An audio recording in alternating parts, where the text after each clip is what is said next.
Hi and hello மக்களே, welcome back to Fair Boys over channel. So நம்ம already பார்த்துட்டு இருந்த டர்க்கிஷ் ட்ராமாவோட எபிசோட் 34 தான் நம்ம இன்னைக்கு பார்க்க போகிறோம். ப்ரீவியஸ் எபிசோட் பார்க்காதவங்க கீழே டிஸ்கிரிப்ஷன் லிங்க் தரேன், பார்த்துட்டு வந்துடுங்க. அப்படி இல்லைன்னா என்னோட சேனலில் எல்லா எபிசோடுமே அவைலபிளாக இருக்குது, பிளேலிஸ்ட்டும் அவைலபிளாக இருக்குது. ஸோ சப்ஸ்கிரைப் பண்ணாதவங்களும் சப்ஸ்கிரைப் பண்ணுங்கள். அப்போ தான் நான் போகிற டெய்லி வீடியோ உங்களுக்கு தேடி வரும். மறக்காமல் அந்த பெல் பட்டனும் கிளிக் பண்ணிடுங்க. அப்போ தான் என்னோட வீடியோ நீங்கள் ஃபஸ்ட்டு பார்க்க முடியும். வாங்க இப்போ நம்ம வீடியோக்குள்ளே போகலாம்.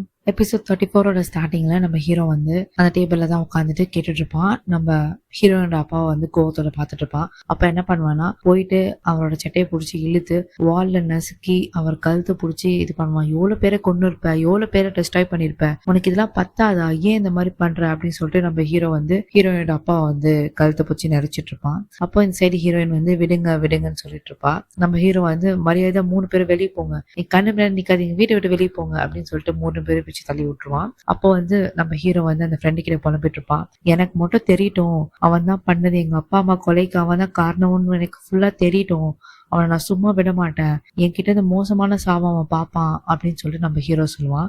இங்க அந்த சீன் அப்படி கட்டாது. நெக்ஸ்ட் நம்ம ஹீரோயின் போயிட்டு அவங்க அப்பா அம்மா கிட்ட கேட்பா, இது உண்மையா, நியூஸ்ல வந்ததெல்லாம் உண்மையா அப்படின்னு சொல்லிட்டு. அப்போ அந்த அப்பா வந்து போய் தான் சொல்லுவாங்க ஹீரோயின் கிட்ட, அது எப்படிமா உண்மையா இருக்கும், இல்ல என் மேல பழி போடுறாங்க, நான் அதெல்லாம் பண்ணல, நீ என்ன நம்பு அப்படின்னு சொல்லிட்டு ஹீரோயினை பிரைன் வாஷ் பண்றாங்க. ஸோ இங்க அந்த சீன் அப்படி கட்டாது. நெக்ஸ்ட் நம்ம ஹீரோ வந்து ரூம்ல தான் செம கோவத்துல இருப்பான். அப்போ அந்த இடத்துக்கு வந்து ஹீரோயின் வருவா. உள்ள வந்தோடனே நம்ம ஹீரோ அவனை பிடிச்சி கேட்பான், உனக்கு எல்லாமே தெரியும் தானே, நீ தெரிஞ்சு தானே அவங்க கூட சேர்ந்து மறைச்சிருக்க நீ என்கிட்ட அப்படின்னு சொல்லிட்டு ஹீரோ கேட்பான். அப்போ ஹீரோயின் சொல்லுவா, எனக்கு தெரியாது, எனக்கே இப்போதான் நியூஸ் பார்த்தப்போ தெரியும், எனக்கு தெரியாது அப்படின்னு சொல்லுவா. அப்போ நம்ம ஹீரோ சொல்லுவான், பொய் சொல்லாத, நீ இவ்வளோ நல்லா பொய் சொல்லன்னு எனக்கு தெரியாம போச்சு அப்படின்னு சொல்லிட்டு ஹீரோ சொல்லுவான். அப்போ ஹீரோயின்ல, எனக்கு நிஜமாவே தெரியாது, எங்க அப்பா ஒன்றும் கொலை பண்ணல, எங்க அப்பா யாரையும் கொலை பண்ணல, நான் வந்து டிஃபெண்ட் பண்ணுவேன், கண்டிப்பா நான் எது நடந்தாலுமே கோர்ட்ல போய் எக்ஸ்பிளைன் பண்ணிக்கிறேன், இங்க ப்ரூவ் பண்ண அவசியம் இல்லை அப்படின்னு சொல்லிட்டு ஹீரோயின் சொல்லுவா. அப்போ ஹீரோ சொல்லுவான், உங்க அப்பா இதுக்கு நீ எதுக்கு டிஃபெண்ட் பண்ற, அவர் தான் கில்லரு, எனக்கு நல்லா தெரியும், கோர்ட்லாம் முக்கியம் இல்லை, நீ மனசுல கை வச்சு பாரு, எனக்கு தெரியும் அவன் தான் கில்லரு, அவன் தான் அவ்வளவு பேரை கொண்டு இருக்கான் அப்படின்னு சொல்லிட்டு ஹீரோ சொல்லுவான். இங்க ஹீரோயின்ல, இல்ல நான் நம்ப மாட்டேன், எந்த ப்ரூஃபும் இல்லாம எக்ஸ்பிளேஷன் இல்லாம நான் நம்ப மாட்டேன், நான் அங்கேருந்து போறேன் அப்படின்னு சொல்லிட்டு அவன் அங்கேருந்து போயிடுவா. இங்க அந்த சீனை போய் கட்டாது. நெக்ஸ்ட் சீன்ல ஹீரோ தான் காட்டுறாங்க. ஹீரோ வந்து அந்த ஸ்டடி ரூமுக்கு வரான். உள்ள வந்து ஆல்ரெடி ஹீரோட ஃபேமிலிஸ் எல்லாருமே இருக்காங்க. அப்போ வந்து ஹீரோ வந்து செம்ம கோவத்தோட வந்து கேட்குறான், என்னோட பேரண்ட்ஸ் நேமை நீங்க எப்படி பார்க்கல, அது எப்படி மிஸ் பண்ணீங்க, அது மிஸ் பண்ணிட்டு எப்படி நீங்க நியூஸ் சேனல் கொடுத்தீங்க, எனக்கு தெரியாம எப்படி போச்சு அப்படின்னு சொல்லிட்டு நம்ம ஹீரோ கேட்பான். சித்தி பொண்ணு சொல்வா, நான் தான் தெரியாம கொடுத்துட்டேன், நேற்று வந்து ஃபாஸ்டா பார்த்ததுல உன்னோட பேரண்ட்ஸ் பேரை நான் கவனிக்கல, நான் தான் தெரியாம கொடுத்துட்டேன் அப்படின்னு சொல்லிட்டு அவ சொல்வா. அப்ப சித்தி பொண்ணு சொல்லுவா, நீ கவலைப்படாத, நம்ம கண்டுபிடிச்சிடலாம் உன் பேரண்ட்ஸ்க்கு என்ன ஆச்சு அப்படின்னு சொல்லிட்டு சித்தி பொண்ணு சொல்லுவா. அப்போ வந்து ஹீரோ வந்து அந்த ஃப்ரெண்டை பார்த்து கேட்பான், இது எப்படி நடந்தது அப்படின்னு சொல்லிட்டு கேட்பான். அப்போ வந்து அந்த ஃப்ரெண்ட் சொல்லுவா, நீ வரி பண்ணாத, நான் இன்வெஸ்டிகேட் பண்றேன், நான் சீக்கிரமா உனக்கு என்ன கண்டுபிடிச்சு நான் சொல்றேன் அப்படின்னு சொல்லிட்டு அந்த ஃப்ரெண்ட் சொல்லுவான். அப்ப நம்ம ஹீரோ வந்து அவனோட சின்ன வயசுல நடந்த பிளாஷ்பேக்கை சொல்லுவான். சின்ன வயசுல என்னோட அப்பா அம்மா வந்து என்னையும் என் தங்கச்சியும் வந்து ஸ்கூல்ல விட்டு போனாங்க. அப்போ நல்லா தான் இருந்தாங்க, போறப்போ சிரிச்சுட்டு தான் போனாங்க, கடைசியா திரும்பி பார்த்து எங்களை ஒரு ஸ்மைல் பண்ணாங்க, அந்த ஸ்மைல் தான் இன்னும் என் கண்ணிலே நிக்குது. அதுக்கப்புறம் நாங்க எப்பயும் வழக்க போல ஸ்கூல் முடிஞ்சு நாங்க வெயிட் பண்ணோம், அவங்க வந்து என்னை கூப்பிட்டுப்பாங்கன்னு சொல்லிட்டு பார்த்தா அன்னைக்கு வரவே இல்லை. கொஞ்ச நேரம் கழிச்சு ஹைதரோட ஆளுங்க தான் வந்து என்னை கூப்பிட்டு போனாங்க, இந்த மேன்ஷன் கூப்பிட்டு வந்தாங்க. வந்த உடனே இங்க இருக்க அந்த ரிசா தான், அதுதான் அங்கிள் இல்ல, ரிசா அங்கிள், அவன் தான் வந்து சொல்லியிருப்பான் ஹீரோ கிட்ட, உங்க பேரண்ட்ஸ் வந்து ஒரு டிராபிக் ஆக்சிடென்ட்ல வந்து இறந்துட்டாங்க அப்படின்னு சொல்லியிருப்பான். அதுக்கப்புறம் எங்களை வந்து பேஸ்மெண்ட்ல போட்டு அடைச்சிட்டாங்க. அப்புறம் கொஞ்ச நாள கழிச்சு ஹைதர் வந்து எங்களை கூட்டு போனா அந்த கிரேவியார்டுக்கு, அம்மா அப்பாவோட கல்லறைக்கு கூட்டு போனா, அங்க நாங்க வந்து கதறி அழுதோம் அப்படின்னு சொல்லிட்டு நம்ம ஹீரோ சொல்லுவான். அப்போ நம்ம ஹீரோ வந்து இந்த ஃப்ளாஷ்பேக் முடிஞ்சதுக்கு அப்புறமா எல்லார்கிட்டயும் பார்த்து கத்துவான், அப்போ நான் இவ்வளோ நாளா பொய்யை தான் நம்பிட்டு இருந்தேனா, என்னோட பேரண்ட்ஸ் அப்போ வந்து ஆக்சிடென்ட்ல சாவலையா, அவங்க சொன்ன பொய்யை நம்பி தான் இவ்வளோ வருஷமா நான் வாழ்ந்துட்டு இருந்தேனா அப்படின்னு சொல்லிட்டு நம்ம ஹீரோக்கு கோவம் வரும். அவனுக்கு அவன் மேலே கோவம் வரும். அப்போ வந்து அந்த ஃப்ரெண்ட் சொல்லுவான், நீ என்ன பண்ணுவ, நீ அப்போ ரொம்ப சின்ன பையன் தானே, உனக்கு எதுவுமே தெரியாதுல்ல அப்படின்னு சொல்லிட்டு அந்த ஃப்ரெண்ட் சொல்லுவான். அப்போ வந்து ஹீரோ சொல்லுவான், நான் வந்து என்னோட பேரண்ட்ஸோட அந்த கல்லறையை வந்து ஓப்பன் பண்ணி நான் டெஸ்ட் கொடுக்க போறேன் அப்படின்னு சொல்லிட்டு நம்ம ஃப்ரெண்ட் சொல்லுவான். இங்க அந்த சீன் அப்படியே கட்டாது. இங்க அந்த ஃப்ரெண்டை தான் காட்டுறாங்க. அவன் வந்து யாருக்கும் கால் பண்ணி அந்த கிரேவியார்டை வந்து ஓப்பன் பண்ணி அதை வந்து டெஸ்ட் கொடுக்க போறேன்னு சொல்லிட்டு இருக்கான். ஸோ யார் இருக்காங்க பார்த்துட்டு கால் பண்ணி சொல்லிட்டு இருக்கான். அப்போ வந்து ஹீரோ வந்து ரொம்ப சேடா உட்காந்துட்டு இருக்கான். அப்போ வந்து சித்தி கேட்பாங்க, இது ரொம்ப முக்கியமா, அவங்க பீஸ்ஃபுல்லா இருக்காங்க, இப்ப நோண்டி எடுக்கணுமா, இது தேவையா அப்படின்னு சொல்லிட்டு அந்த சித்தி கேட்பா.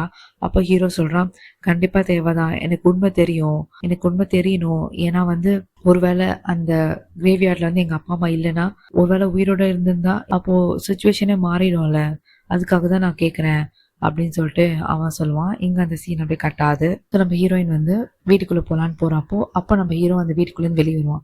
ஸோ 2 பேருமே வந்து இடிச்சுப்பாங்க. ஸோ ஹீரோயினுக்கு மண்டையில் அடிபட்டுரும். அப்போ நம்ம ஹீரோ கேட்பான், நீ ஓகேவா அப்படின்னு சொல்லிட்டு பதறி கேட்பான் நம்ம ஹீரோ. ஸோ இந்த இடத்துல நம்ம ஹீரோ எனக்கு ஏன் பிடிக்கும்னா, எவ்வளவுதான் கோவம் இருந்தாலுமே ஹீரோயின் ஒரு அடிபட்டுச்சு இல்லை ஏதாவது உடம்பு முடியலன்னா அந்த கேரிங் மட்டும் அவன் விட்டு கொடுக்கவே மாட்டான், என்ன நடந்தாலுமே. இங்க 2 பேரும் வந்து கேர் பண்ணிக்கிறாங்க. அப்போ ஹீரோயின் கத்துவா, இந்த வீட்ல நீ மட்டும் இல்ல, நாங்க எல்லாருமே இருக்கோம், கொஞ்சம் பார்த்து நட அப்படின்னு சொல்லிட்டு நம்ம ஹீரோயின் சொல்லுவா. அப்ப நம்ம ஹீரோயினை தூக்கி அந்த பக்கம் நிக்க வச்சுட்டு இவன் சைலண்டா போயிடுவான். அப்போ போறப்போ அந்த சைட்ல இருந்து நசீரோட தங்கச்சி 2 பேருமே வருவாங்க. ஸோ உள்ள வந்தோடனே நம்ம ஹீரோயின் கிட்ட பேசுவாங்க. நம்ம ஹீரோயின் செம்ம கோவத்தோட பார்ப்பான். அப்படியே இங்க சீனிங் கட்டாது. நெக்ஸ்ட் சீன்ல இந்த நசீரும் இந்த தங்கச்சி அவங்க அம்மா போய் பக்கத்துக்காக பேசிட்டு இருப்பாங்க. அப்போ நம்ம ஹீரோயின் பக்கத்துல நிப்பா. ஸோ நம்ம ஹீரோ எப்பெல்லாம் அந்த நசீர் வந்து ஹீரோயின் கூட இருக்கானோ அப்பெல்லாம் அவனுக்கு கோவம் வரும் தானே, நம்ம எல்லாருக்குமே தெரியும் தானே அவனுக்கு கோவம் வரும்னு சொல்லிட்டு. ஸோ அவன் என்ன பண்ணுவான், நேரா போயிட்டு ஹீரோயின் கையை பிடிச்சி அவன் பின்னாடி போட்டுட்டு அவன் பின்னாடி நிக்க வச்சுட்டு அவன் வந்து நசீரை பார்த்து கேட்பான், நீ எதுக்கு இங்க வந்த, முதல்ல இந்த வீட்டை விட்டு வெளியே போ அப்படின்னு சொல்லுவான். அப்போ நசீர் வந்து எங்களுக்கு எவ்வளவு கஷ்டம் இருந்தாலுமே நாங்க எல்லாருமே ஒன்னாதான் இருப்போம் அப்படின்னு சொல்லிட்டு அவன் ஒரு பக்கம் பேசிட்டு இருப்பான். இங்க நம்ம ஹீரோ வந்து என்ன தோணுச்சுன்னு தெரியாது, அவனும் சைலண்டா போயிடுவான். ஸோ எதுவுமே சொல்ல மாட்டான், வெளியே போ இல்லை ஃபோர்ஸ் பண்ண மாட்டான் நசீரை. ஸோ அவனும் போயிடுவான். ஸோ இந்த இடத்துல நம்ம ஹீரோ வந்து ஒரு கன்ஃபியூஸ் ஸ்டேட்ல இருப்பான் ஹீரோயின் கிட்ட. ஸோ அது நம்மளுக்கு தெளிவா தெரியுது. அப்போ வெளியே போறப்போ அந்த சித்தி பொண்ணு நல்லா ஏத்தி விடுவா. அவ என்னதான் இருந்தாலுமே வந்து அவ ஹைதரோட பொண்ணு தானே, அவன மாதிரிதான் இருப்பா, கிரிமினலா தான் இருப்பா. ஸோ அதனால நீ அவன் மேல கான்சன்ட்ரேட் பண்ணாத அப்படின்னு சொல்லிட்டு இவ ஒரு பக்கம் பிரைன் வாஷ் பண்ணிட்டு இருப்பான் ஹீரோவை. ஸோ இங்க நம்ம ஹீரோ எதுவுமே பேசாம போயிடுவான். இங்க அந்த சீன் அப்படியே கட்டாது. நெக்ஸ்ட் என்ன சித்தி தான் கட்டுறாங்க. அவ வந்து வெளியே கிளம்பி எங்கேயோ போறா, எங்க போறான்னு நமக்கு தெரியல. பட் போறப்போ யார் கண்ணையும் மாட்டாம போயிடணும் அப்படின்னு சொல்லிட்டு நினைச்சிட்டே போறா. இங்க அந்த சீன் அப்படியே கட்டாது. நெக்ஸ்ட் சீன் நம்ம ஹீரோ தான் காட்டுறான். அவன் வந்து அந்த டவுனுக்கு தான், அந்த சின்ன வயசுல போன டவுனுக்கு போயிட்டு இருப்பான். அப்போ பின்னாடி நம்ம ஹீரோயின் ஃபாலோ பண்ணுவான். அதை நம்ம ஹீரோக்கு தெரிஞ்சிடும். ஸோ ஹீரோயின் எவ்வளவு தூரம் ஃபாலோ பண்றா பாக்கலாம்னு சொல்லிட்டு கண்டுக்காத மாதிரி அவன் பாட்டுக்கு நடந்து போயிட்டே இருப்பான். ஸோ நம்ம ஹீரோயின் எல்லா இடத்துலயும் வாக் பண்ணிட்டே போயிட்டு இருப்பா.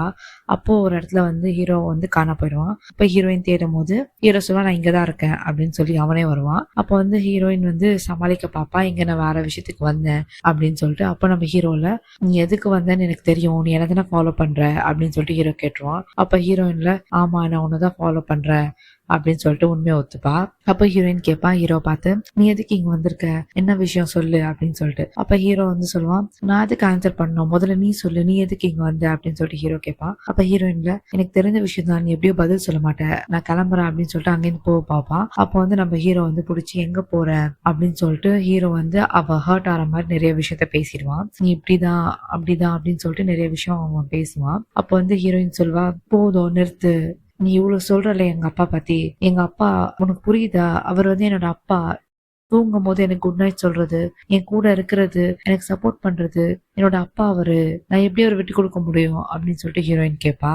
அப்ப நம்ம ஹீரோ வந்து ஹீரோயினை பிடிச்சு, உனக்கு ஒரு விஷயம் புரியுதா, உங்க அப்பா தான் நீ சொல்ற அதே அப்பா தான், அவருக்கு வந்து காசு பிரச்சனை வரும்போது, டைட் பொசிஷன்ல இருக்கும் போது உன காசுக்காக என்கிட்ட வித்தாரு, ஞாபகம் இருக்கா அப்படின்னு சொல்லிட்டு கேட்பான். அப்போ வந்து ஹீரோயின் வந்து கண் கலங்கி நிப்பா.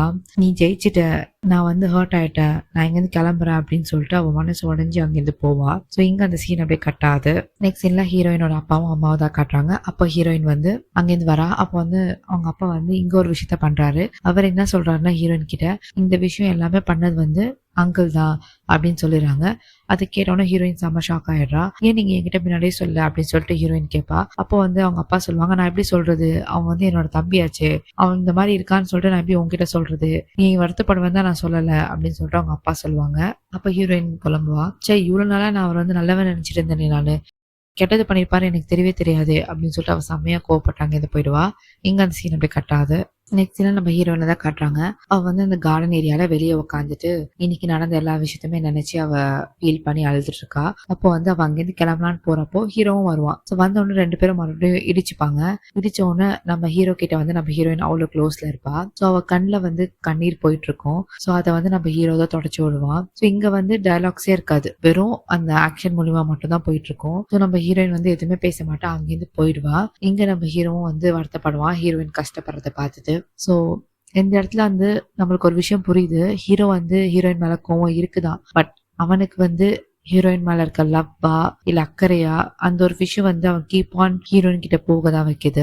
சோ அதனால வந்து அவனும் ஒரு சைடு வருத்தப்படுறான். கிட்ட போய் ஆறுதலும் சொல்ல முடியல, தூரமா இருந்து கோவப்பட்டு பிரிஞ்சும் போக முடியல. அந்த மாதிரி ஒரு சூழ்நிலையில நம்ம ஹீரோ மாட்டிக்கிட்டு இருக்கான். சோ இங்க அந்த சீன் அப்படியே கட்டாது. நெக்ஸ்ட்ல நம்ம ஹீரோ காட்டுறாங்க ஸ்டடி ரூம்ல. இங்க நம்ம ஹீரோ வந்து செம்மையா வெயிட் பண்ணிட்டு இருக்கான் அவன் ஃப்ரெண்டுக்காக. சோ அந்த கலரையை தோண்டி அந்த போன்ஸ் எடுத்து டெஸ்ட் கொடுத்துருப்பான்ல, அது மட்டும் அவங்க அப்பா அம்மா இல்லைன்னு வந்துச்சுன்னா சோ நம்ம ஹீரோக்கு வந்து ஒரு சான்ஸ் இருக்கு, அவங்க அப்பா அம்மா ஏதோ ஒரு இடத்துல உயிரோட இருக்காங்க அப்படின்னு சொல்லிட்டு. சோ இந்த சினாரியோவே இந்த எபிசோடே மாத்தோம்ல. சோ அதனால வந்து நம்ம ஹீரோ அதுக்காக வெயிட் பண்ணிட்டு இருப்பான்.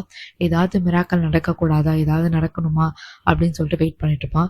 அப்போ அந்த இடத்துக்கு அவன் ஃப்ரெண்டு வருவான். அப்போ அந்த ஃப்ரெண்ட் வந்து அந்த ரிப்போர்ட்டை வந்து ஹீரோ கிட்ட கொடுத்துட்டு அந்த கலரையில இருந்தது உங்க அப்பா அம்மா தான் கன்ஃபார்ம் ஆயிடுச்சு அப்படின்னு சொல்லிட்டு சொல்லுவான்.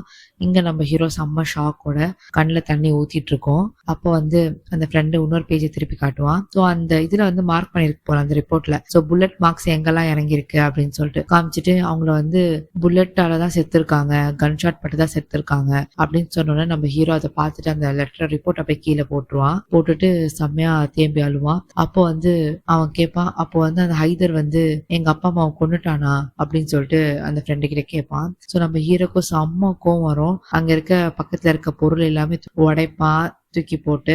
அப்போ வந்து கத்துவான், ஹைதர் உன்னை சும்மா விட மாட்டான்டா, உன்னை கண்டிப்பா நான் கொல்லுவேன்டா அப்படின்னு சொல்லிட்டு நம்ம ஹீரோ செம்ம அக்ரெசிவா கத்துவான். ஸோ இங்க episode 34 completed. Thank you so much for வாட்சிங் மை வீடியோ கைஸ். எபிசோட் 35 நான் டுமாரோ அப்லோட் பண்றேன். எனக்கு ஒரு சின்ன விஷயம் மட்டும் சொல்லுங்க. நான் வந்து நிறைய அந்த எமோஷன்ஸ்லாம் வந்து நான் டிஸ்கிரிப்ஷன் போடுறேன், அதுக்கப்புறம் நான் சொல்றேன். ஸோ ஹீரோ வந்து இந்த மாதிரி ஃபீல் பண்றான், ஹீரோயின் அந்த மாதிரி ஃபீல் பண்றான். பிகாஸ் நான் வந்து மூவ் ஆகிற மாதிரி வீடியோஸ் நான் எதுவுமே போடல, ஒரு கிளிப் மாதிரி நான் எதுவுமே போடல. எல்லாமே நான் போட்டோஸ் தான் போடுறேன், போட்டோஸ் மட்டும் போடுறேன். அப்பதான் என்னால வீடியோ வந்து கண்டினியூவா போட முடியும். ஸோ அதனாலதான் என்னால வந்து அந்த எமோஷனை வந்து உங்களுக்கு புரிய வைக்கணும், அந்த எமோஷனும் உங்களுக்கு கரெக்டா போய் சேரணும் தான் நான் வந்து ஒரு சீனுக்குமே நான் வந்து டிஸ்கிரிப்ஷன் கொடுப்பேன். ஸோ அங்க வந்து இம்பார்ட்டன்ட் இவங்க வந்து இந்த மாதிரி ஃபீல் பண்றாங்க அப்படின்னா லைக் அந்த எது தேவையோ அந்த இடத்துக்கு வந்து நான் டிஸ்கிரிப்ஷன் கொடுத்தாகணும். அப்பதான் வந்து உங்களுக்கு அந்த போட்டோஸ் மூலியமா உங்களுக்கு வந்து பிக்சர்ஸ் மூலியமா எதுவுமே கன்வே ஆகாதுல்ல. ஸோ அதனால நான் வந்து முடிஞ்ச அளவுக்கு அவங்க எப்படி எமோஷனா இருக்காங்களோ, ஸோ எப்படி ஃபீல் பண்றாங்களோ அதை நான் கொண்டு வர ட்ரை பண்றேன். லைக் பண்ணுங்க, ஷேர் பண்ணுங்க, சப்ஸ்கிரைப் பண்ணுங்க. ஸோ அப்பதான் எனக்கு கொஞ்சம் மோட்டிவேஷனா இருக்கும். இந்த மாதிரி நான் சொல்றது உங்களுக்கு பிடிச்சிருக்குன்னா கீழே கமெண்ட் செக்ஷன்ல சொல்லுங்க. இல்ல வேணாம் அப்படின்னு சொன்னீங்கன்னா அதுவும் கமெண்ட் செக்ஷன் சொல்லுங்க. நெக்ஸ்ட் டைம்ல இருந்து என்னென்ன சீனோ அது மட்டும் நான் சொல்லிட்டு போறேன். So see you in the next video. Bye bye.